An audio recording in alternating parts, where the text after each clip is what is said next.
What's up, 2K crew? It's your boy Turbo and 2Ks bringing you our amateur opinion on all things sports.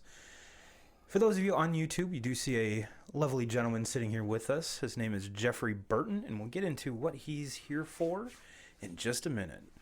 Like I said, for all you YouTube guys, hit the like, subscribe, hit that bell, leave a comment. Let's get a conversation started.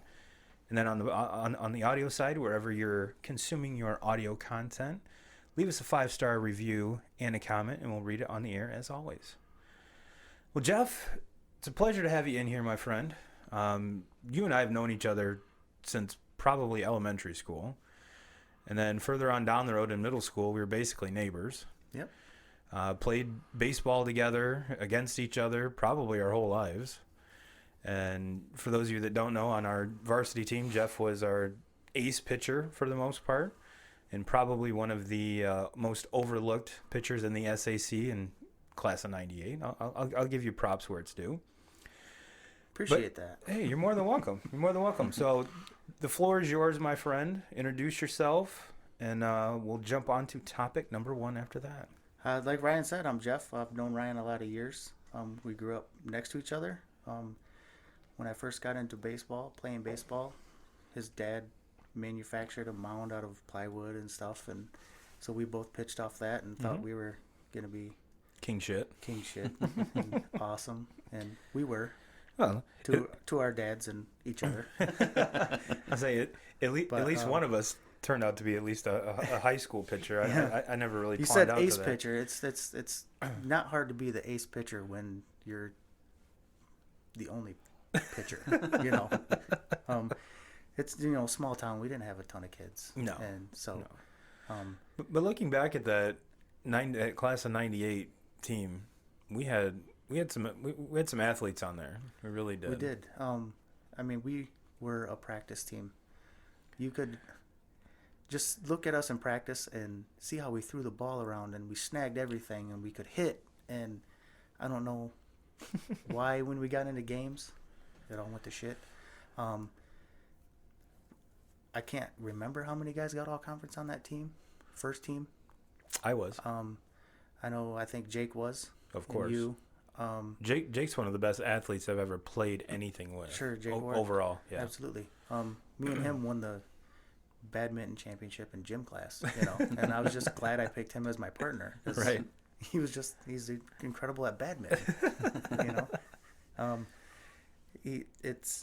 I don't understand what happened to that team. Chemistry, maybe. I think that's the only thing I can come up with, because the talent was there. We wouldn't miss a throw in practice, turn double plays, get in the game, overthrow the first baseman. And I was only 5'10". Right? Put it in the dirt, and I can dig you all day. You call you Turbo for a reason. It's not because you were fast. Right. So when you had to chase the ball, right? It was a while. Well, I wish we could go back and figure it out, because we had. Yes, it was me fun too. to practice, but when we only win 2 games over the course of a season, and you got 4 guys hitting 330, and it's just we could score 10 runs, we just give up 15. Yep. Because of errors. That's very true. That's very Absolutely. true. Well, let's jump into the meat and potatoes of this episode, gentlemen. We're going to get into, I think the only thing really going on right now is the NFL free agency. Man, that's been a trip. Yeah. And then the reason, not only to reminisce and go down memory lane here with Jeff, Jeff has kind of been my go-to as far as getting back into the sports card realm. So we're gonna touch on the NFL stuff, but the basic meat and potatoes of this episode is we're gonna again reminisce about our card history, where we came from, what it's like now, and if you folks want to get back into it, we're gonna give you some tips and tricks on how to get back into it without dropping or having to drop thousands of dollars, which good luck. People ball. Yeah. I'd say for most everyone that listens to this, we ball on a budget. So sure. So that's something we're going to get into. So we're going to go to our senior NFL analyst, Mr. 2K's over here, and we're going to just kind of go break down the top free agency. Yeah, there's a few of them. Just a couple that I kind of pulled out, I guess you can say. I guess I'll start with the first one. I think that everybody's talking about is Tom Brady being a Buck now. Yes. And I'm pretty sure that if you watched any of the Sports Center or anything this morning, Tom Kraft did put a full-page ad in the Tampa Bay newspaper saying goodbye, Tom. Blah blah blah. And it seems like every day Mr. Kraft is putting out another publication thanking Tom, and it's almost like a bad breakup, to be honest with you. I'm watching people on Facebook break up. It's like, for fuck's sake, stop. Yeah, stop. Right. Well, I think it's pretty obvious to say that this was Belichick's doing, and that it was time to move on. And Belichick's always been, the guy that doesn't hold on to players too long. And yeah, you can't take anything away from what Tom's done there, and he is the greatest quarterback to ever play. But Belichick's moving on. There's more Super Bowls to be won, and he felt like his best shot at getting to the Super Bowl and winning another one is without Tom. And with his success that he's had in his career as a head coach, it's hard to argue with that. Kind of piggybacking off that, we've said countless times on this podcast, it seems that the Patriots know exactly when to let a player walk and not overpay for him. And I think this is the prime example. Now, granted, we can all say that, TB12's arm wasn't as good as it was 2 years ago. Fuck, the man's 44, 43, something 42. like that. Yeah,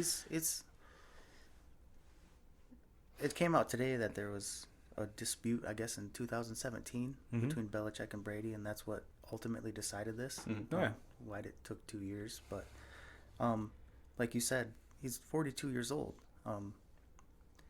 We're not the same when we hit 40. To see him do what he's doing at that age, it's still incredible. Absolutely. I mean, yeah, he didn't win the Super Bowl, but is that the level we're at where you have to win the Super Bowl to be considered good? Because he's already done that, and he's 40 years old. And I wish we had a fact checker here. I'm almost positive there's maybe the one season where he broke the touchdown passing record. Did he even lead the league in passing yards that year? I'd have to look that up. I don't ever remember him, being. It seemed to me wins were more important to Tom than it was, because you could look, and Ben Roethlisberger throws for almost 5,000 yards every season. Sure. So to kind of say he's falling off. To me, it's harder to say someone that does that is falling off. Some of the Tom Brady haters, their biggest complaint is he only throws a 5-yard pass, and then the receiver does all the work and runs for 30. It's still passing yards. Yeah. You don't have to throw the ball 50 yards every time. I mean, who cares? Yeah, and towards the end of Peyton Manning's career, he was the same way. Sure. Drew Brees right now, that's kind of one of the big knocks on him is, there's not that downfield. But when you got Michael Thomas, it's one of the best receivers, probably the best receiver in the league. I want to get the ball in his hands as fast as I can and let him do his shit. Now, but let's kind of get back to where Brady went. I think we all kind of in the back of our mind, it doesn't shock us that he's gone. No. Right. And it was just a matter of where. Coming out, even when we did our quarterback roundtable, if you will, both of us had him going, leaning towards Vegas, which I think publicity-wise, drawing revenue to. You got a brand new fucking stadium. You got the highest paid coach in the league, probably one of the most polarizing coaches, just because of his past, and then he took a gigantic step away from it for so long, and then coming back, and I think towards the middle of the season last year, at least I was like, Gruden hasn't lost anything. If anything, it's getting back to more of the traditional, not so much the spread offense and shit like that, but he can do that too. But to me, that's the lightning rod. If you want a story, that's where you want him, is in Vegas. So to go to Tampa, I mean, there was always rumors that was going to happen in the back. Just at face value, like, nah, I don't see it. If I was a betting man, I would have said that Tampa would have been the last spot. Yeah. That I thought. I thought more he would stay with New England than anything. But if he did, he would go to Vegas. Yeah. But then you look at the weapons. Oh, I mean, arguably maybe the best weapons in the NFL. Yeah. I mean, it's hard to argue, and you have O.J. Howard now coming back from injury. He hasn't been someone that might actually throw O.J. Howard the ball. Sure. And one of the biggest things from the Tom Brady haters that I've heard since this has gone down is, well, Tampa doesn't have the offensive line. He's not going to be able to sit back there. Well, is their offensive line that bad, or did Jameis Winston just hold on to the ball too long and make the offensive line not look good, and that leads to leading the league in interceptions because you're holding the ball too long? Now you have the best quarterback in the game at timing and getting rid of the ball. Yeah. And once he gets on the same page with some of these receivers, that's going to be scary. And the best cure for an offensive line is a quarterback can get rid of the ball fast, and that's what Brady does best. Who's the best slot receiver in the league right now? I mean, if you don't put Godwin in that discussion. Yeah. I mean, the guy gets open quick in the slot, and Tom Brady loves that. He might be wearing a different jersey number if TB12 has his way. But sure, but it'll still be him. Yeah, of course. I mean, I wanted him to go wear number 10 the best slot in Michigan. the best slot receiver in the NFL has always been whoever's the slot receiver for Tom. Mm-hmm. And I mean, for years and years, it's been a quarterback that came from the MAC. Yeah. And Julian Edelman, and before that, it was Wes Welker. So Deion Branch. Yes. The best slot receivers either came from Peyton Manning's regime or Tom Brady's. Sure. I mean, you could look at both of those guys, and aside from Reggie Wayne, Marvin Harrison, and then Randy Moss, now Julian Edelman, Tom and Peyton made receivers so much money. Take your Pierre Garçons and all of the tight ends that Peyton made a lot of money after it's basically a factory. It'd be like, all right, Peyton, which one do you want? I'll take that one and that one. And those are the receivers you bring in. Everybody likes entertainment. They like downfield passes and, of course, bombs and 65-yard touchdowns. And these guys, Brady and Manning, they just take what the defense gives you. And that annoys a lot of people. That's why they throw 5-yard passes that end up 15 yards. And they move the ball down the field. And there's nothing wrong with that. I mean, it's smart. That's why those guys are in the discussion for the best ever. As long as it's working, then it's efficiency. It is.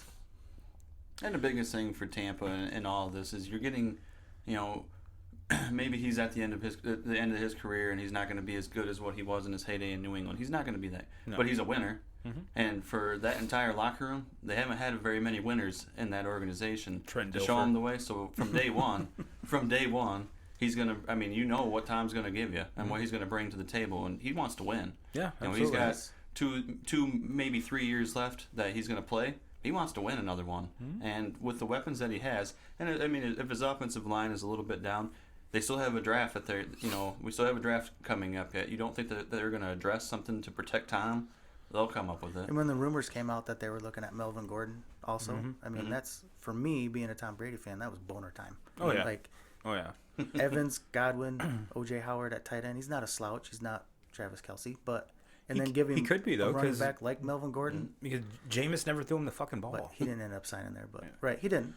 But they're just looking at because if you look at it financially, season tickets sold out like that for Tampa, and then the ones that didn't, they jacked the price up. So between that, how many number 12 jerseys are you gonna, with Brady on the back, are you gonna sell? And then they of course didn't name any names, but they said that there's a lot of free agents are calling Tampa and be like, "Yo, can we get something worked out?" I'll Antonio Brown. I was just gonna say it. Fuck him. I don't like him either. No, but dude can fucking play receiver, and him and Tom. Think about if they give him a chance and he comes back, and he gets his shit together like before he became a nutcase in Pittsburgh. Right. And when this all went down, and they that they basically told Tom, hey, you sign here, and we're going to let you, kind of make the pick and choose on who you want. And Tom has never been able to do that as a Patriot. No. It's been Bill Belichick that's made the choices. You don't think Tom's going to be like, hey, I think I can talk. I think I can talk Brown to coming over here, and he stays on his best behavior. He's going to be automatically it's a tough. top. It's tough for him. He's really polarizing, and absolutely. One day it's like, hey, he's getting his shit together, and the next day, man, he's off the rails again. I don't understand it.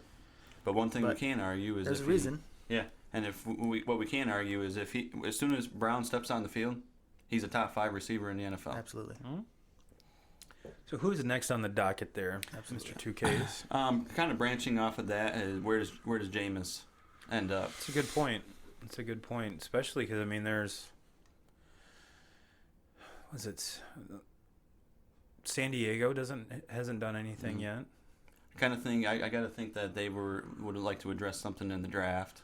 They're Miami in position in the draft. It's almost like a given now that Miami's taken Tua. Maybe bring him in Miami. You know, something that's because Jameis has been relatively healthy his whole career. You know, for as big as he is, actually as mobile as he is, I don't ever remember him having very many injury issues. So to bring him, of course, you'd have to do it at the right price. Bring him into Miami, kind of help bring along Tua, and if he keeps getting hurt, then you got a backup. Yeah. I think it's scary. That would be about the scariest thing ever, is to bring somebody up behind Jameis. I don't want anybody learning from Jameis. Did Jameis Winston, I mean, he'll throw for 5,000 yards, 30 touchdowns, 30 interceptions. I don't understand.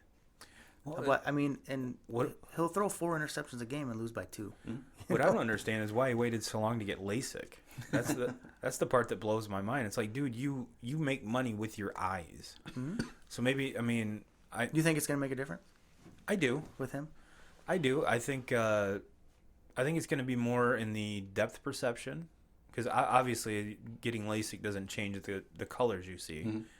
It makes everything sharper. I think it's more decision making. Okay, that absolutely has to do with it. I'm not saying this is going to cut his Right. interceptions in half, but I think it'll help. Help see windows better. But you never know. Like I said, I'm curious to see why the fuck it took so long to actually to have this procedure done. Well, just like Jeff just said, decision making. Yeah. And it's always been kind of a question his entire life. You go back to college, he's jumping up on, in the middle of a game saying "fuck her in the pussy." I mean, that's not a very good choice, Jameis. Right. No. Yeah. Or stealing crab legs. Yeah. A month later, that's not a very good choice, Jameis. 30 interceptions later, that's not a very good choice, Jameis. That's something for us to say Yeah. out at the bar one night, Yes. not a college football player And on that- TV, That's going number 1 overall. Sure. Yeah. So one of the teams that was kind of intriguing to me and that maybe possibly taking a shot on him was the Jaguars. You think of Foles going over to the Bears now. Is Gardner Minshew, is he someone that you can build around? There was some high times with him last season, but there was also some low times with him. And, what was he drafted in, like the 6th, 7th round? Yeah. I don't think the Jaguars, when they drafted him, were thinking, this is our franchise guy. No. So do you take a shot with a guy like Jameis, or they're another team that's going to, I think they have the 11th pick or the 12th pick, so they could potentially take a quarterback in this draft also. But other than that, I don't think there's a lot of teams that are. Do the Patriots look at it? Could you imagine him with Bill Belichick? Like they just trade the spots. Yeah. I just don't see Belichick putting up with his bullshit. But kind of going on the even if he doesn't get signed before the season starts, by week 3 he's going to have a job, because somebody's going to sign him. Someone's bound to get hurt, and they need somebody, or there's question marks that arise, because you look at a place like Pittsburgh. That I just saw the other day that Ben's throwing the ball for the first time since the injury. How much clout do you put into that? And then you look at Duck Hodges behind him, who I actually liked watch to play, but is he the long-term solution if Ben goes down again? Absolutely not. So a team like Pittsburgh could be kind of captivating. And Pittsburgh was kind of, I think I talked about it a couple weeks ago. They were a team that I would have liked to see go after, like Marcus Mariota, and he ended up in Oakland. But he would have been kind of intriguing to me, not necessarily to play, but how many more years do we have of Ben? I mean, the injuries showed up last year. Those guys come out in the same class, Mariota and Winston, right? I think so. Man, if it's not the same, it's right. I believe so. And Mariota, I mean, he's warmed up to that. He's a backup quarterback, and that might be where Jameis, unless there's an injury to a team that has a quarterback, that might be something that he's going to be. Absolutely. It's hard to argue that, and there's the round table is closing. The proverbial what is it, a game of musical chairs? There's only like 1 or 2 left, and there's like 6 dudes after that chair. So We shall see. And what this free agency has kind of taught us is anything fucking goes. And Anything goes. There's been players traded, cut, signed over. I'm like, what the? there's been a flurry of activity. It's like, all right, I know there's not games for us to watch, but you don't have to put this much drama out to explode my fucking brain every day. You can calm down. I mean, you're the only game on the street. You can just ease this into it instead of just bomb after bomb after bomb dropping. And it's like, what the? It seems like my ESPN's going off on my phone constantly with all this shit. So, which is good because it gives us content to talk about. Sure. But at the end of the day, it's like, man, this is when you're going to draft your fantasy team, you're going to be seeing the dudes with different letters next to their name because they're on completely different teams. Yep. What we got next there, 2Ks? Next one, another quarterback. This one didn't surprise me at all. I think both of us had said that Phillip Rivers would end up a Colt. To me, I think it's a very solid pickup for the Colts. 1 year. I want to see, do they go quarterback in this draft also, knowing that they only have 1 year, or do they go back to Jacoby? I don't know. But as far as I just don't want to. I'm not ready to put the Colts, as a Super Bowl contender with Phillip Rivers. I think they'll be basically what Phillip Rivers has been his entire career: possible playoff team, middle of the pack, but nothing any better than that. I think the Colts season will depend on the start they get off to, because if you look back at any of those Charger teams that Rivers was on, even going back with LT and all the great Chargers that were there. They always started out like shit and then have to, make a mad rush for a playoff run, and either they'd come within one game of, they'd miss it by one game or make it by one game. And it's with that division, especially with the Colts are in, it's very intriguing. It's very intriguing. I have a very good feeling that Rivers has a better chance making the playoffs in that division than if he was with the Chargers. Absolutely. The talent around him is, I think, wholeheartedly better. The offensive line, I think, is better in Indy. And it's one of the top in the league. Yeah, and it's a young team that's only going to get better with time. Yeah, now, time is of the essence with Mr. Rivers. Not as old as Brady, obviously, but you same draft class. Eli's done. Ben, we're like we talked about, we're still on the fence. How he is going to come back, but how and how long? So time is of the essence. Do I think that would it shock me if they made the playoffs and made a run in the playoffs? Absolutely not. But it's all going to depend on the right arm of Phillip Rivers, because I was a huge Jacoby Brissett fan. I still am. He's serviceable. Yeah. Do I think the book's closed on him? Not at all. Not at all. Hell, this whole is he still in Indy? Yeah. Okay. This whole conversation could be completely moot if Rivers goes out and shits the bed for 5 games. Then you're going to see Brissett back. And Phillip's another one of those that's like not as bad, but the decision making late in games, like Jameis Winston. Well, that and his bolo ties. Yeah. But Phillip Rivers is a Super Bowl away from being a first ballot Hall of Famer. Absolutely. Everybody's going to hold that against him. Like, he couldn't win in the playoffs. He couldn't win a Super Bowl. He's still a great quarterback. You don't have to win a Super Bowl to get in the playoff or to get in the Hall of Fame. Right. Dan Marino's there, and But it definitely does pad your resume. Absolutely. Just a tad. But I'm looking at the draft, and I didn't know, but the Colts don't have a first round pick. So even if they went to the draft, who are they going to? You're looking at maybe like a Jake Fromm or someone there in the second round. So. Well, I think they'll be fine with Brissett as the backup. The thing that's so unfortunate for the Colts is they've done such a good job of building this team up. They're very young and they have so much talent everywhere, and they were not expecting Andrew Luck to retire. Right. And if Andrew Luck is there, they're potentially they're a team that could make it to the Super Bowl. Speaking of Andrew Luck, can we put this out on video, on audio, for all the dumb fucks in the 2K crew group? Oh, you talking about the guy saying he's going to end up going back to New England or going to New England? Say that. He retired. He's still under. If he comes back, he's still under contract with the Colts. Yes. I.e., go back and look at Barry Sanders and Calvin Johnson both. If they were to come back which I think the sail is completely sailed, or the boat's completely sailed on Barry at this point. But if Calvin Johnson wanted to make a return, he's still the property of the Lions. I highly doubt that if Andrew Luck walks through that door and says, Mr. Irsay, I would really like to play again, that they're just going to be like, oh, cool. Call up Tom Kraft. Hey, I got a hot trade for you right now. Are you ready? Are you ready? I'm going to send you Andrew Luck. What are you going to give me? That's not going to fucking happen. I'm sorry. Now, if You don't think Bob Kraft would do that if he came back and call him? Oh, fuck yes. Call them yeah. Oh, and say, absolutely. hey, we'll give you, I'll be like, no, every pick we have in this We'll draft. give you for the guy. Rivers. Yeah, We'll be like, we'll toss you Rivers. yeah, I will trade you Rivers know? way before I would trade Andrew Luck. But folks, calm down. Sure. Calm I down. was just going to Calm ask down. that, like Yeah. all these people that are saying that. It's So now that that's like been Gronk's going to squashed- come out of retirement and he's going to play for Tampa Bay. Like, no, he's still a Patriot. a Patriot if he comes back. Yep. You Yep. know? But now, if they played out their contract, absolutely. But they retired under contract, and then especially, Jim Irsay gave Luck that $3 or $4 million bonus even after he retired. I have a great feeling that he's not just going to be like, all right, come back in, Yeah. trade. No, motherfucker, you're going to work off that bonus, and then we're gonna move on from there. But no, come on. What a shock. Cody, that was. stop What a it. shock that was with Andrew Luck. Yeah.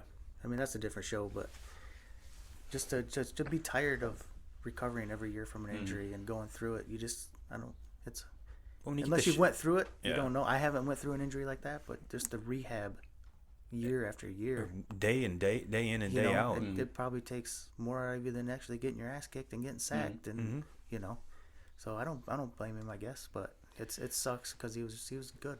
Oh yeah, and I really with the weapons and the offensive line that they have now it'd be the best of his career, and he would probably be thriving extremely well right now. But yeah, I mean, until you're there, you don't know the mental stress, the physical stress. Sure. Hell, the dude ruptured his spleen or some shit, and I mean, come on. And then he has So Cody, stop spreading that rumor. Phillip Rivers in Indy, who's he throwing the ball to besides T.Y. Hilton? It's a good Receiver wise, I mean, what he came from. I mean, he had Keenan Allen. Mike Williams was working his way up. He always struggled. Besides Keenan Allen, I mean, he's got T.Y. Hilton. He's not getting any younger. No, He's 31, 32 now. He's another one that's battled injuries. They got Paris Campbell. He's a rookie, but I think they need to get somebody else for him to throw the ball to. Especially at the pick position they are. They're top 10 pick, right? Somewhere at 10 or 11, somewhere in there. But yeah, with this wide receiver draft, if anyone leaves the draft not addressing their wide receiver problems, you're fucking stupid, because there's it's loaded. Absolutely. It's loaded. Speaking of wide receivers, next topic of conversation is Texans trading DeAndre Hopkins for David Johnson, a second-round pick and a fourth-round pick, and I also think that a fourth-round pick went from Texans to Arizona in that.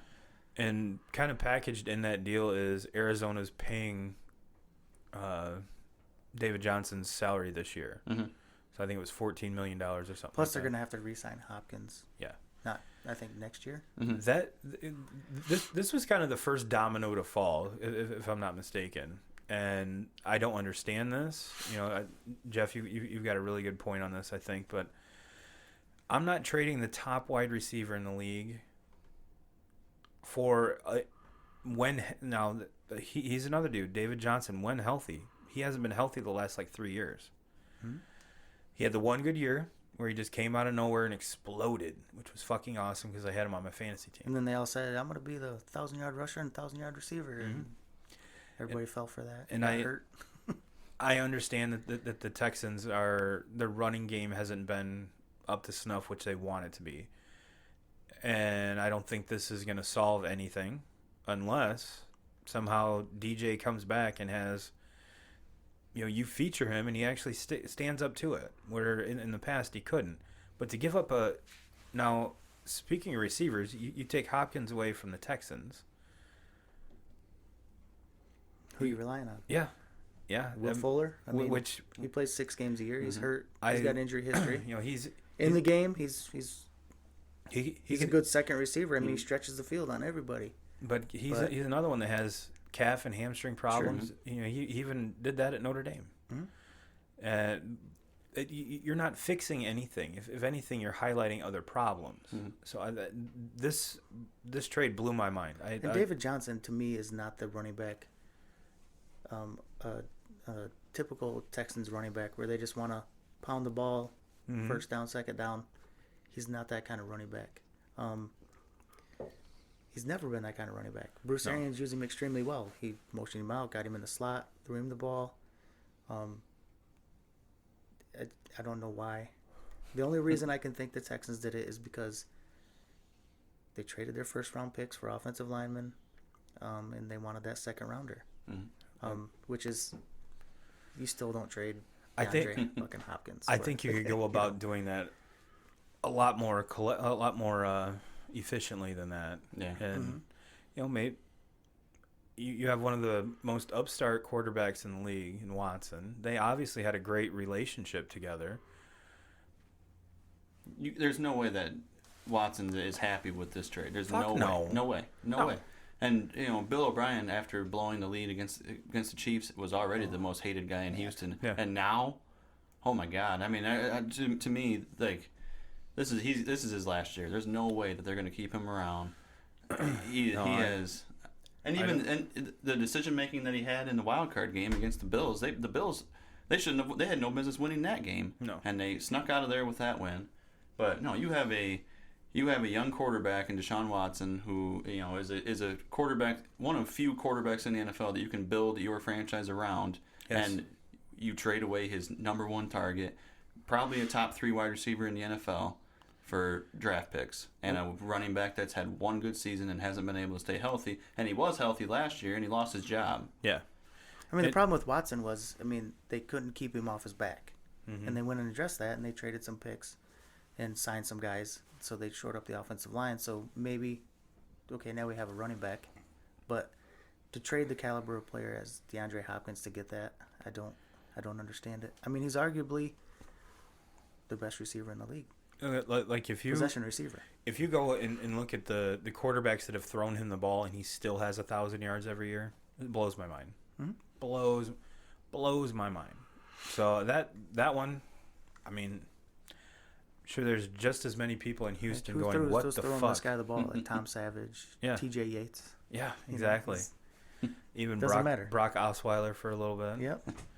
And now you've solidified that, and it's just like, yeah, you know what? He's serviceable.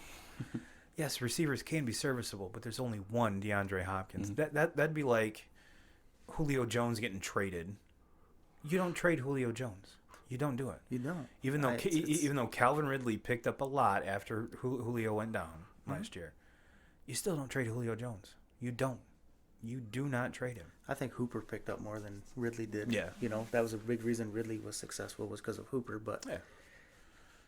those big wide receiver ones that get 15 targets a game, you don't let those guys go. There's not many of those There's walking not around. many of those. Just on the street. It's like a unicorn. Yeah. You know. Yeah. Well, 2Ks. Let's do one more, and we'll wrap up the NFL portion here. 2 more, because we're talking about my Cowboys now. Okay. So, fuck. Here we go. First off, we're talking about I'm tired. franchise tag on Dak. I know there's a lot of people out there, questioning why they didn't get the deal, why they didn't just sign him, be done with it. Questioning Jerry Jones, we got more money than, why are we not getting this deal done? I think more on, and I've been saying it for a long time now, I think this was more of a choice on McCarthy. McCarthy wanted to franchise tag him. He's going into probably a job that brings the most pressure of any coaching job in all of sports. And he's never worked one day with Dak. So do you want to sign a franchise quarterback to a 5-6 year deal, and then you're stuck with him, and you don't know if you're even going to like him? Yep. So I would say that McCarthy was probably the one calling the shot, saying, I want to get the franchise tag, see if we like him, and then we'll address it next season. I know Dak has been underpaid basically his entire career. And granted, even with the franchise tag, he's going to get a hell of a raise. Yes, and he's going to be I think probably second or third highest paid quarterback this year with the franchise tag. I know as an NFL quarterback, he wants the stability, and he will get it. He's going to put up the same. I think he'll put up really, really similar numbers this year to last year, and as long as he does that, he's going to get paid. And for a short time, he will be the highest paid quarterback in the NFL.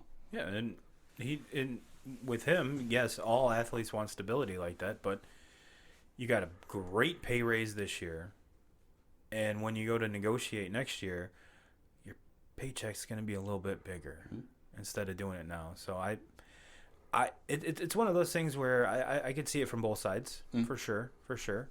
I don't foresee it to be like a Zeke situation where he's sitting out games or threatening to sit out mini camp or anything like you said, like he's that. still getting a raise. Yeah, Yeah, and that's not what he wants. But I mean, do they need to pay him? Yes. I mean, there's a lot of Cowboys haters. I used to be one. I'm not anymore. Dak's a good quarterback. I mean, is he, Pat Mahomes or Drew Brees in them? No. I mean, but he's good. But is he $40 million a year good, like he was saying? No. Yeah, I don't. But if you're going to pay Ryan Tannehill $30 million a year, you got to pay Dak Prescott $30 million a year. At least. And the numbers just gonna rise every year. I mean, he's number one offense last year up to a certain point. I don't know what they finished at, but late in the season they were the number one offense.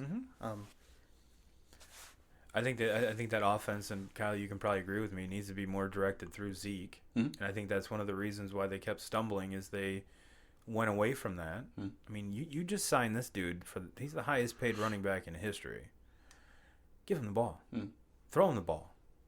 Hand the ball off. Absolutely. And but to me, I mean, out of the three guys, because we haven't got to Amari Cooper yet, but out of the three guys that Dallas is going to sign, the one that's going to come back to bite him is going to be Zeke. Yep. And we saw that kind of firsthand here this past week with the Rams and Gurley, and it just got to the point where they cut him. Yep. And he's with the Falcons now, but.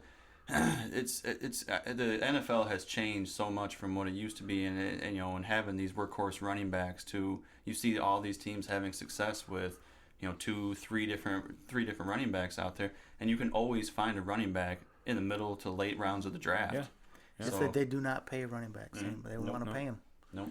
I mean, safeties get better contracts than running backs do. And you're going to see too.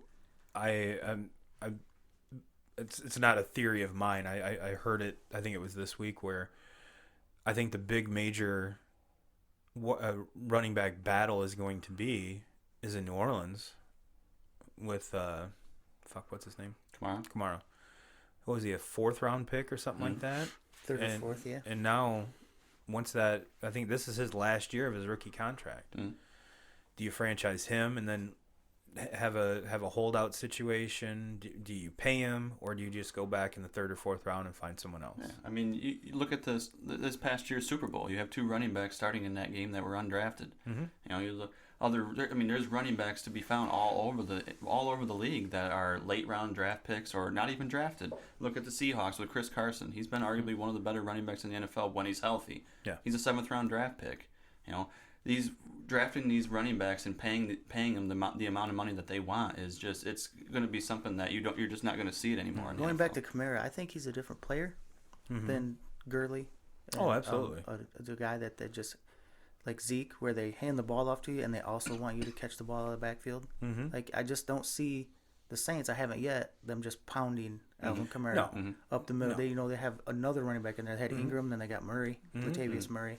So I don't see them using him that way, so I do see them paying Alvin Kamara. Which, when you are a dual threat like that, where you see, with the Saints, you see Kamara split out wide. Sure. You can have him in the backfield. There's a lot of shit you can do with him. Zeke's the same way. They just don't want to pay these guys that are just battering rams, that are 3 down backs, that they can hand you the ball or throw you the ball. I mean, they're just the longevity on your body after college. You just don't last in the NFL. I mean, what's the stat? Like after 29, the decline of running backs is once you hit 30, you fall off the chart. But that's why they don't want to take chances on him. Gurley's a separate case to me because he's got arthritis in his knee. Yeah, I mean, he's really young for arthritis, but arthritis sucks. I mean, to be that young and have it, and they tell you there's nothing we can do. You just got to deal with it. I mean, the NFL teams are like, all right, you gotta go, man. All right, so let's talk about your other boy, Mr. Cooper. Last one, Amari Cooper signing a 5-year, $100 million, so it'll be 20 a year. Yeah, that one. I got mixed feelings on that. I know a Cooper is, he's their number one guy, but we talked about earlier with the draft this year. You could probably get a number one receiver. There might be 5 or 6 receivers in this draft that are number one guys potentially. There's 3 of them from Alabama. And then I think another name for Dallas that that people kind of forget about on Dallas is Michael Gallup. And I think that Gallup is... the end of the season started to get in gear, and it kind of correlated with, like, he just put his dick on the table. Like, here I am, throw me the ball. Whereas Cooper was just like, yeah, I don't know what I'm doing. He's playing injured, and he was out. So, but even before that, Gallup was well underlooked. Oh, yeah. Jason Witten's not going to be there anymore. He's back back at the Raiders. I think they signed the right guy though to take over, Jarwin or whatever. Yeah, I think he's obviously he's not Jason Witten in his prime, but no, he catches balls and can run. And I think Jason Witten is one of those guys where his productivity is going to be down, but you bring him into a clubhouse to where he's the leader, he's the voice. That's why he still has a job.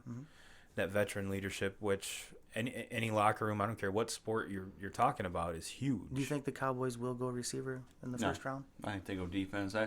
I've been saying it since we did our draft special. I'm hoping that they go Xavier McKinney, the safety from Alabama, with their first round pick. That's where I'm hoping they go with. They have to go secondary help.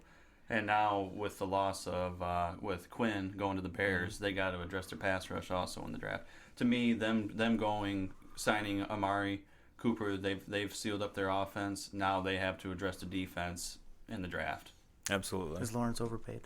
Absolutely. That's a big debate with Cowboys fans. So I was just wondering. Absolutely. Especially when we got to like week 10, 11 last year, and I think he had like 1.5 sacks. Yeah,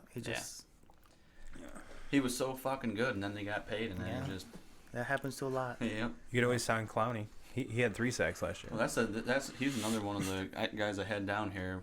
Where's Clowney going to end up? And I know that there's some Dallas fans out there, going for him. And I would take him. A lot of the stuff that I've read say that the Jets are kind of a sure bet to get him. For the price tag he's asking, he might be unemployed for a little bit. Yeah. All right. Well, let's. What did Seattle get for Clowney? Or what did Houston get for Clowney when they? I can't remember. It wasn't a huge. It wasn't much. I don't even know. It was just. No. You traded him for that? Another move, Houston.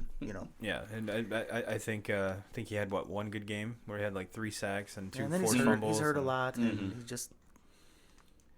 I just think he's a great athlete, for a pass rusher. I just think he's a little bit undersized when it comes to NFL and dealing with. You could get away with that being undersized at the college level, dealing with those tackles. But when you get to the NFL, every single left-right tackle in the NFL is you're talking about 6'5", 6'6", and 320, 330 bills like. And they can, and then are agile as fuck, and they can move all over the place. The Texans got Jacob Martin, Barkevius Mingo, and a 2020 third-round pick for Jadeveon Clowney. Well, that was a huge fucking staple. Just because these teams don't want to pay players anymore. Plus, I don't blame them actually for not paying Clowney. I mean, he's off the field. More than he's on the field. When he was drafted by Houston, it was all right. You have the best defensive line in the fucking league right now with him and Watt. Sure. Even with Watt there, it's not. You hear more of his name than Clowney's name, and I think maybe if you gave the Texans a retry on that draft, I'm not saying they draft Reggie Bush, right? But I think they might have went a different angle with that. So, and Jadeveon Clowney's like what the Bears are going through with Khalil Mack now. His sack numbers are down, but you run to his side, the guy's gonna influence the run play somehow. He might not make the tackle, but he's gonna stuff the run to that side. Absolutely, you're gonna have a hell of a time running to Jadeveon Clowney's side or Khalil Mack's side. But as fans, we want sacks. Oh, yeah. You know, we want pressure on the quarterback. And Sacks that's and what you're paid for. Yeah, sacks and forced You know. fumbles and sack dances. Sure. That's what we want. Absolutely. And you know what? When the Bears traded for Mac, I was stoked. And then that first year was on fire. I mean, we talked about it, I think, last week, to where they were on a pace that was unprecedented. Mm-hmm. And then for him to have a comeback to earth year is not shocking to me. Mm. And then you take, like we talked about, I don't know if it was on air or off air, that defense and the offensive line, there were people dropping like flies with injuries. And he was basically the only one that stayed healthy all year. So, of course, you have one badass and mediocre dudes. This badass is not going to beat us. Right. Oh, yeah. So, I'm not as I don't hate that Khalil Mack trade as much as a lot of folks do. But well, every year it's like, who the Bears get in the first round? Well, we got Khalil Mack this year. Yeah. This is the last year we don't have a pick in the first round, though. So yes. we do have 2 second rounds, but Bears Barroom, Phil Latoshan, I don't know if you know who he is. He does the Tape Never Lies on YouTube about the Bears games, and he'll show you the attention Khalil Mack gets. Oh, yeah. And, you know, you got to have somebody opposite him that can do something. And Leonard Floyd showed up twice a year. Mm-hmm. You know, we got rid of him. We brought in Robert Quinn. So hopefully when Khalil Mack gets his attention and Robert Quinn starts making some noise, they're going to have to block both. And that's when you'll see Khalil Mack, you know, and then come to life. Shoring up the secondary. They've made some changes there too. So and then the quarterback with Foles. I mean, let's see what happens. I'm not a fan, but I could be totally wrong. I'm one of them that thinks the offensive line should be priority number 1. Mm-hmm. I don't know. Charles Leno got paid, and then, like you said earlier, just he's playing patty cake. Yeah. You know, yeah. You watch this guy break down the tape, that guy I was telling you about, and he says, I'm not trying to pick on Charles Leno, but he's just look at this. Mm-hmm. Every game, 10 to 15 plays. What are you doing, Charles? Mm-hmm. And the guy got a big contract and just went to shit. Mm-hmm. Well, that's so I don't know. It doesn't matter who you put back there right now, unless those guys get better up front. Couldn't agree more. Agree more. But you know what? Enough of this negativity talk. Enough with all this what ifs. Let's talk some fucking baseball cards or sports cards in general. Now, getting into this, I had a really cool idea. I went out and got each one of us a fat pack of 2020 Donruss, just to kind of open and kind of see what our luck might be. And like I said, once I said, to be 100% honest with you, I probably collected cards heavy until probably 95, 96, somewhere in there. And then lost interest in it. And to be completely honest, I thought the whole industry died, which is completely not true. And then if I would have kept going, went through kind of some of the lean years, that's when the shit exploded. Sure. And now we're seeing not so much like when I was collecting, DNS Sports was here in Marcellus. I can't tell you how much money I spent in that fucking shop. I can't tell you how many yards I mowed to be able to spend money on that shop. Exactly. And you know, big shout out to Scott and Dennis. Mm-hmm. I know Scott at least watches our YouTube shows, so big shout out to you guys for doing that for as long as you did. And it was nice living 3 houses down. You just run down, buy some up. It was fun. It was nice. Yeah, I even did it when they moved over by the train tracks. Yep. So I mean, it was always really cool as a kid growing up, and I can't remember. We'd go to gas stations. Oh, Mom, can I get a pack? She'd be like, fine, whatever. But it's changed a lot since then. It's changed a lot. Did you ever get you just want the gum? I don't want that nasty shit. I could toss the gum aside. So funny story about that. My girlfriend bought her middle son Cameron, who's 16. Mm-hmm. It was one of these things on Amazon where it was like basically a junk wax bundle, and there was like 5 or 6 packs in this, like a grab bag or something. Yeah. And it was one of them was 87 Donruss with the fucking gum in it. And I told him, I said, don't put that in your mouth. Well, why? It's over 30 years old, See, I would bro. have said do it. Do it. Oh, his brother ended up doing it, and he's like, "This is the worst tasting shit ever." And I'm like, It was the worst tasting shit when it was fresh. "Yeah, yeah, yeah." You know?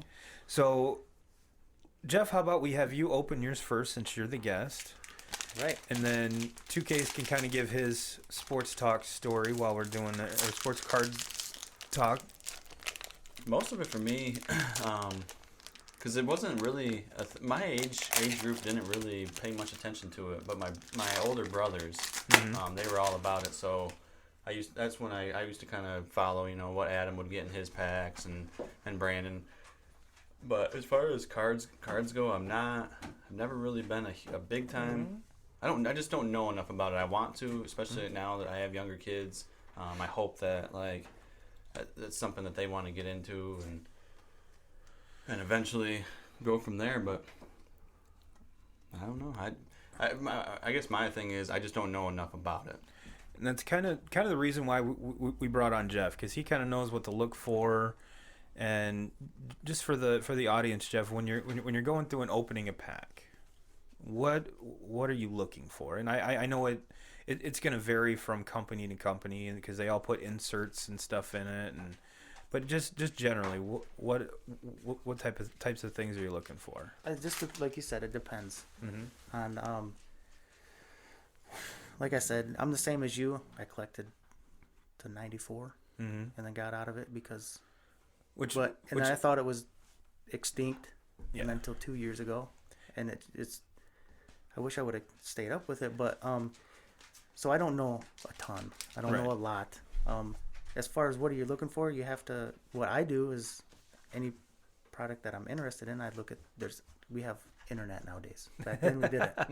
We had the Beckett magazine. Yeah, that was it. Which was gospel. I mean, you could look through the Beckett and like what kind of. Oh, these cards are priced kind of high if you get one, so you go out and look for those. But I look at a checklist of a product and see what I'm looking for, who's in the product, if there's any autographs in the product, relic cards, whatever. A lot of people still just collect their favorite player, and that's all they're looking for. What you want to look for when you look in cards nowadays is numbered cards. Like there'll be a stamp on the card, like 99 of 150 or something, which we didn't have. Back when we collected, we didn't know we were getting shafted. No. But, and I used the term junk wax earlier, and what that means is back in the 80s, 90s, that era, there were so many cards printed that the value of them have dropped. I would be so long-winded trying to explain it. I mean, it's basically 87 to 94, which I say 94 because cards come out the next year. Like we're getting Pete Alonso rookie cards now, even though he played last year. Right. So it was actually the 93 season. And they estimate on the low end that in those 7 years that there was 20 billion cards made. Holy shit. Per year. Which we all know economics 101, when supply is high and demand's low, shit's not worth anything. Right. But we didn't know that at the time. Everybody was hoarding them, everybody was getting them, and then what happened in baseball in 94? Steroids. Well, the players strike. Yeah, that too. Yeah. So they didn't have any players. So these companies were like, nobody's going to want to buy our cards. And they had just printed billions of cards. Nobody was buying anymore. I never thought of that. They were about to be bankrupt. So they came out, the solution that saved the industry was, let's just put out the cards people want. Let's make them more rare so people will want to chase them. So when they see everybody buying them because they want to get a Tony Gwynn card there's only 50 of them. Right. Then they're like, instead of 500 million. Everybody's buying these packs. Hey, let's raise the price a little bit. Now the economics 101 went the other way. Yep. And that's where we are now, is shit's just gone absolutely crazy in prices. You have the media now, the internet hyping every player. I mean, it used to be we didn't hear about a player until you saw him on TV playing for the Cubs or the Tigers. Now we see him on ESPN playing in college. Like, ooh, look at this guy. We watch college basketball. It's gotten to the point where these guys are 8th graders in high school, and we're seeing videos of them on YouTube. Oh, absolutely. And the hype plays into it. So when Zion Williamson gets drafted, everybody wants his cards. So just his base card out of the lowest end product you can buy for $10 a pack, which that's where we're at. That's the cheapest pack you can get, hobby wise. Yeah. Just his base card, that's not even a number card, is $100. Mm-hmm. It's crazy where it's gone from when we were kids. Did you get anything good? It was a crime, I think, the way they did us back then. Well, kind of going back to the climate, when the junk wax era there is, even the Beckett's, you were looking at your 89, Ken Griffey Jr. Upper Deck rookie card that was $500, $600, $700. You had your, what was it? The Mark McGuire Olympic card, was that 84 tops? That one was right there with it. If you consider how many cards were printed in that era, mm-hmm. those 7 years, there's maybe 100 cards that are worth shit. Yeah. That people are still after. And it all played into it. You had guys in 87 that came out, Barry Bonds. Who else was a rookie in 87? Was it Tom Glavine? I think he was 89 with Griffey. Anyway, those guys that we grew up watching, mm-hmm. they were rookies between 87 and 90. Frank Thomas, Alex mm-hmm. Rodriguez, Ken Griffey Jr., Randy Johnson. And we loved to chase those players and get those mm-hmm. cards. But there was so many of them made that they just... And Beckett Magazine, there's an industry conspiracy that they were in on it. Mm-hmm. And that they would inflate the prices in the magazine to make people want to buy and try to get one. When in all actuality, it wasn't worth $8. It was worth 5 cents. Right. And there's cards that I want from that era. Oh, yeah. But considering how many I collected and had, mm-hmm. I mean, I had to have had... Morgan's excited about sports cards, too. 45,000 count boxes mm-hmm. just sitting around. Yep. I mean, and I have a funny story about DNS sports cards is my dad went down there and bought a complete set of 91 score for $20. And he said, hang on to this for 30 years. It's going to be worth money. I looked the price up before I came here today, $14.99. Yep. It just tells you how shitty yep. it is, And that's what they put out to us between 87 and 94 was, hey, this, Mickey Mantle, 52 tops is worth $100,000. Yep. The T206 Honus Wagner. And everybody's like, wow, if I get these cards and hang on to them, we're going to put my kids through college, And it never happened. And no. And because there's so many cards. And if you look at it to where, I'm sure our parents, were especially my dad's a prime one. He'll tell you that, he was one of the ones putting, baseball cards in his bike spokes to make it sound like a motorcycle. Dude, my dad told me the same thing. You know how many Mantles I put in my bike spokes? Yep. So we go from a culture like that knew that they fucked up mm-hmm. to a culture of us. They're like, save this shit because it's going to be worth money. And I think the industry kind of saw that too, and that's why they kind of jumped production and everything. So basically, what they're doing now is they limited the production, and severely. Everything is a lot more exclusive, which is why the prices are higher. Absolutely. And did you get anything cool? I just saved out my rookies. There's a couple different designs in this. The first thing you're going to come across when you open your pack is all the veterans. Max Scherzer and those guys. The thing with rookies in the baseball, it's hard. Yeah. If they're actually what classifies them as a rookie or they just prospect. But Jake Fraley of the Mariners, Adbert Alzolay of the Cubs, Sam Hilliard, Nick Solak. This one I saved out because when have you ever seen a card that had that as the guy's name? Anthony Gwynn. Anthony Gwynn instead of Tony Gwynn. I've never seen that. And then, of course, Tony Gonsolin, and probably the card that's probably the best in the pack is this Vlad Jr. That's just... There are some chrome cards in here. I didn't hit any good ones, but the chrome ones are the ones you want to look at. I wish this pack was from last year. For your hits, I got Schwarber, Sean Murphy rated rookie chrome, and a Keltel Marte. Diamond Kings. Remember, I'd get Donruss back in the day. There's an Alvarez. Yordan Alvarez is good. Getting back to how it is nowadays, it's you would get an insert back in 87 to 94. You'd be like, wow, you open a pack of Donruss. Wow, I got a Diamond Kings. Well, they made 1 billion of those too. Yep. Whereas Yep. now the insert cards are numbered, they're lower. People chase them. They want to get, there's only, I don't know what you would call an insert. For example, an MVP. Mm-hmm. There's a category like, the MVPs. So then you have the MVP base card. Then you have the MVP that's got a gold border, a black border, a red border, a green border, purple border, and they're all numbered differently. One's to 199, one's to 149, one's to 99, one's to 75, one's to 50, one's to 10. What did I tell you? Yeah, you told me earlier. Every pack you open has a Gavin Lux. There's a card for it's Bam Bam, Yeah. Bryce Harper. Mm-hmm. And That's a good one. Is anytime you open a pack, I don't know about Donruss because I'm not into Donruss because it's base heavy, and I'm more of a open a pack where I know I'm going to get something good. I don't have to Right. search for it. But I still love opening packs. Anytime you get Did a you card get one in of these? any product that has a nickname is short printed most of the time. yeah. I've never seen nicknames on it before, so it was kind Yeah, of like cool. Heritage had it last year. Topps Heritage. Like I was saying, Where they had Vladito instead of Vladimir Guerrero Jr. It said Vladito. I mean, that card's crazy money.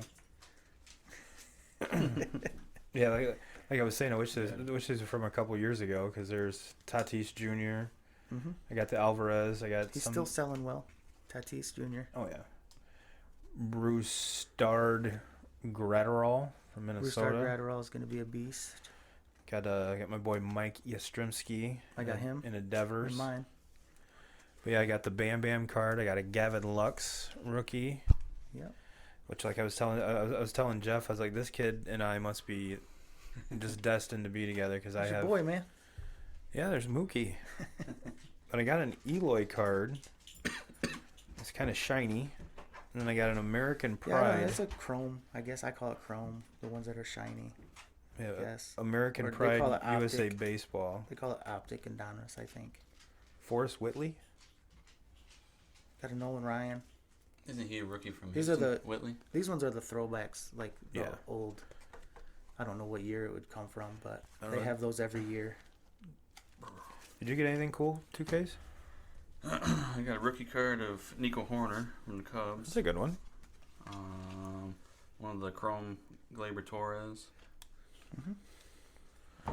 But the thing is, seriously, like the thing It's about kind of Donruss weird. like this is they make a ton of them, Yeah. just like Yeah. back in the day. I mean, there's products out now where they don't make a lot of it, No, and there's. that drives the price insane. Which, I mean, unless you're wiping your ass with 20s, you don't even try. This No. card's pretty cool looking. Hey, here's $3,000 for a Anthony box of Rizzo. cards, and it's 12 cards.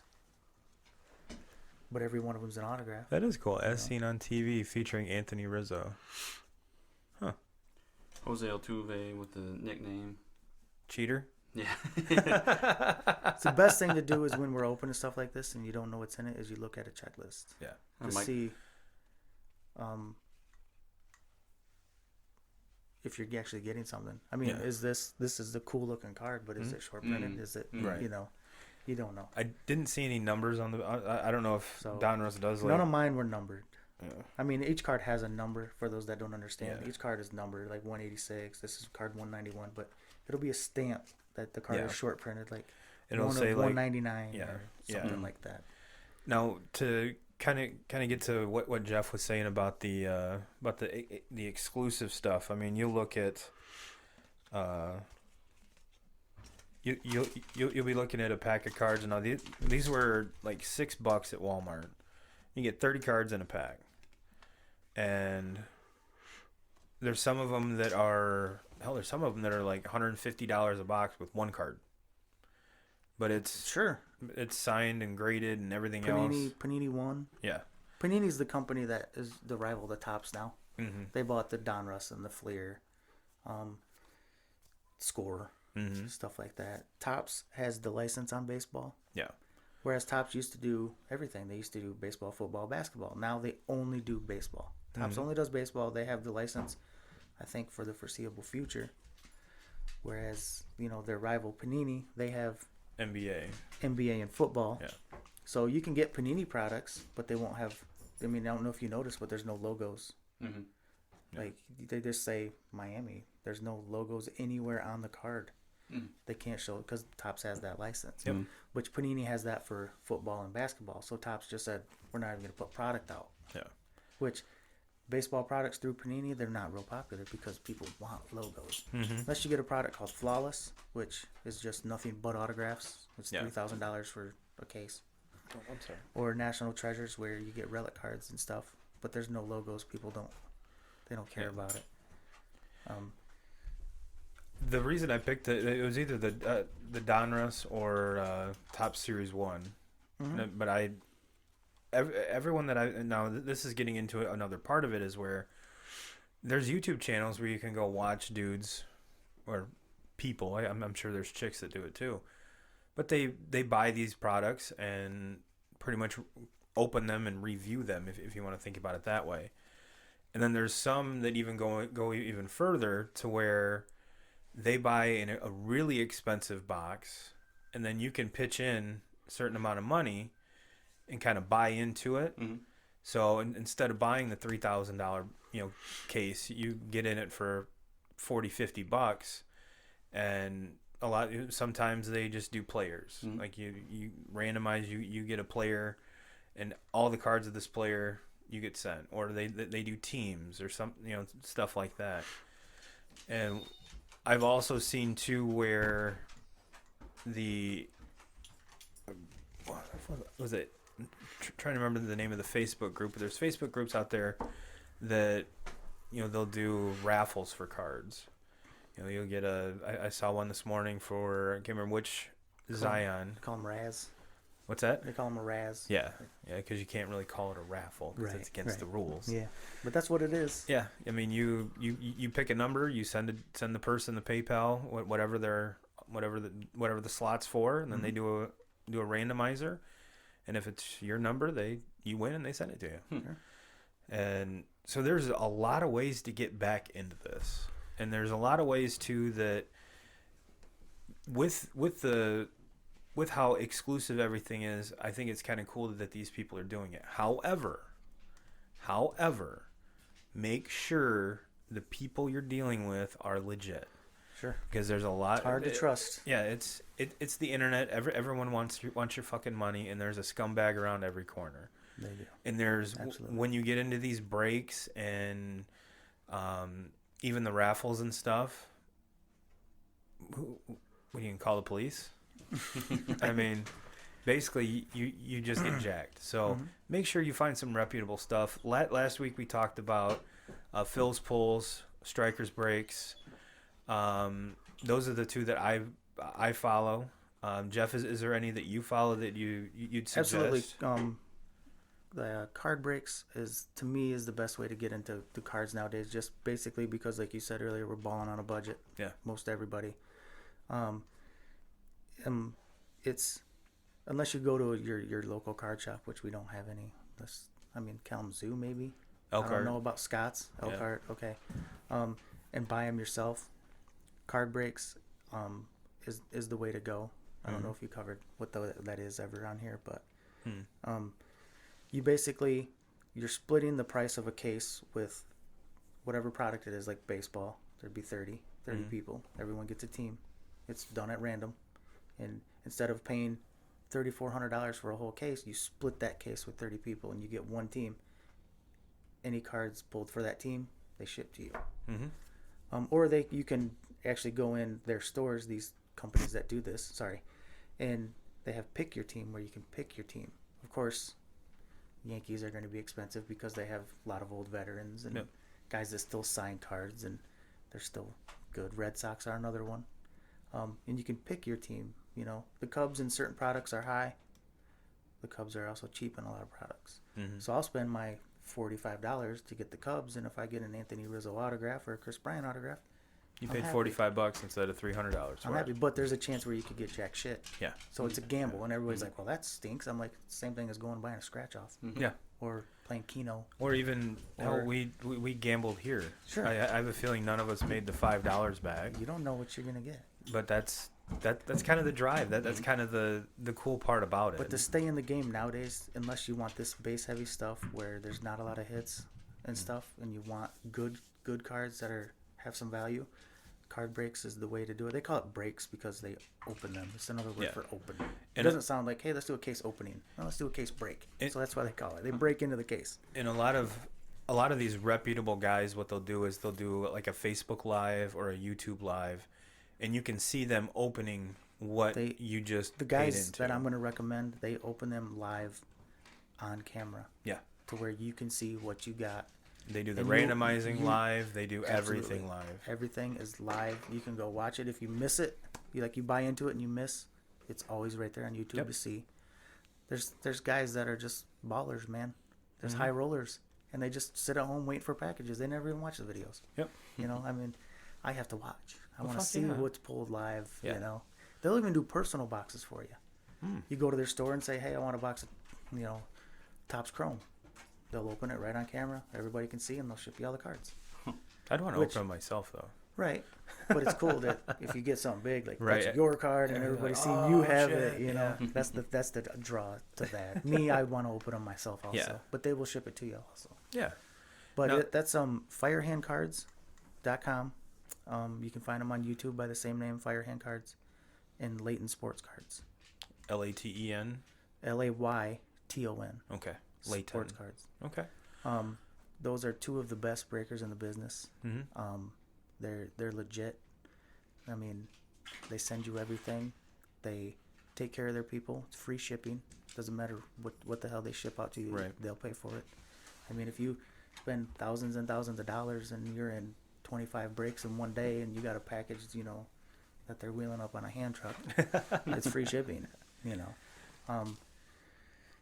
It's a good business. Whoever came up with it it's a great idea. It's a genius. It's a great idea. The way prices are.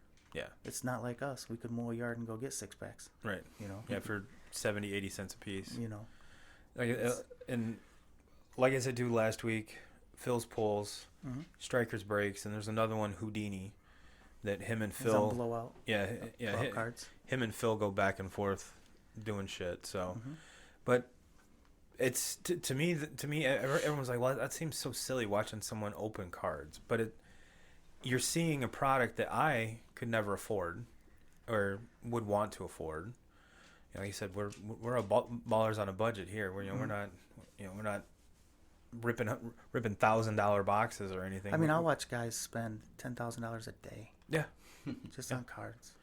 And it just, I know you have it, and I like cards, but man, I can't imagine.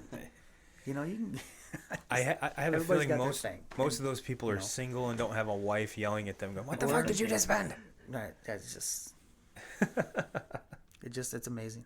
Yeah, it really is. And Jeff, I have a feeling this won't be the last time we'll bring you on talking about this. Sure, I'm glad. I'm a big fan of the show. I haven't missed an episode. I appreciate it. I'm in some groups on Facebook where I've dropped a link and told guys to click on you. I don't know if they ever did or not. They didn't respond or say anything, but anytime I see something like that and somebody's like, hey, I got a friend that has a podcast, I click on it and watch it, support them.